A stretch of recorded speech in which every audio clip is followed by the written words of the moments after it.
In today's education news, an EHCP shake-up considered as part of SEND reforms. These new plans or new alternatives could be narrowed so that only students in special schools would get an EHCP, which would be absolutely disastrous for both students and schools. Now, officials are considering a shake-up of the education, health and care plan system that would likely lead to a narrowing or a new structure of support as part of major SEND reforms. Now, an EHCP, an Education Care Health Plan, is a legally binding document designed to support children with special educational needs or disabilities. An EHCP will outline all the support a student will need across education, health and social care. More importantly, it guarantees that schools and local authorities are legally required to provide the support outlined in the plan. It's not optional. Not every child with a specific need will need an EHCP. For example, my son has an ADHD diagnosis.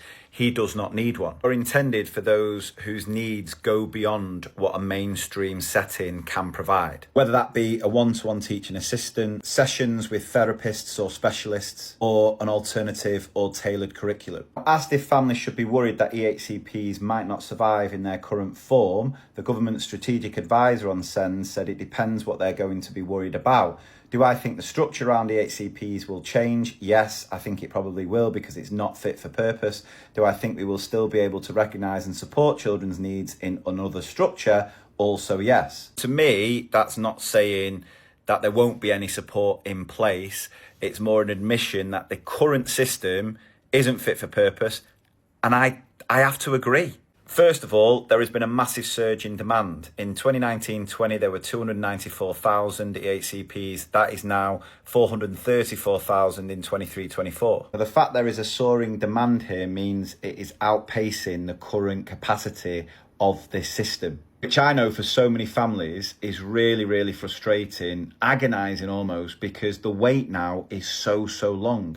I think legally, a diagnosis should be done within 20 weeks. In 2023, only half of them were done in that time frame. That is obviously incredibly frustrating, both for parents and schools. One of the biggest issues around school funding is that it is affecting this.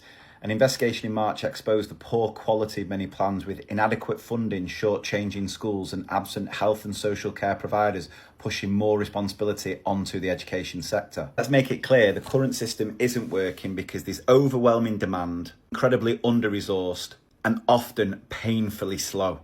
That's why I agree it's not fit for purpose. She added that most EHCP plans are now focused on getting the right education for the students, what they deserve, not necessarily about the health and social care aspects, which is what they were designed for in the first place. Does she envisage there being fewer EHCPs, more narrowed? I think probably so. I think because that will take us back to the original purpose. Now, if it's a case that EHCPs are just being narrowed to focus on the education element, I don't necessarily think that's a bad thing, but it can't be a case of scrapping them all together because that would absolutely devastate children and families. But remember, an EHCP isn't just a bit of paperwork, it's a legally binding document to ensure students get the support they deserve. Now, she did say the speculation about these changes shouldn't be something that families and children worry about, but you can't help if you're in that situation. You are going to worry because to get to this point has already probably been a massive battle. I mean, it doesn't take a rocket scientist to look at what needs to change to improve the SEND crisis we're currently facing. The process of getting the correct support in place needs to be completely streamlined. There's got to be consistency across the whole country. It can't come down to a postcode lottery about your local authority having the means, having the funds to make sure they are hitting all the targets on an EHCP. There has to be so much more support put in place for early identification and intervention. It shouldn't be a case that the process starts far too down the line and we're playing catch up in putting the right support in place. Ultimately, a lot of these issues again come down to funding. Funding to streamline, funding for that early intervention, funding to make mainstreams more inclusive, funding to support and retain staff who can provide the right provisions and support for students. Now, I think it's fair to say that I think the current system is not fit for purpose and is failing far too many children. I can completely understand why so many families would be fearful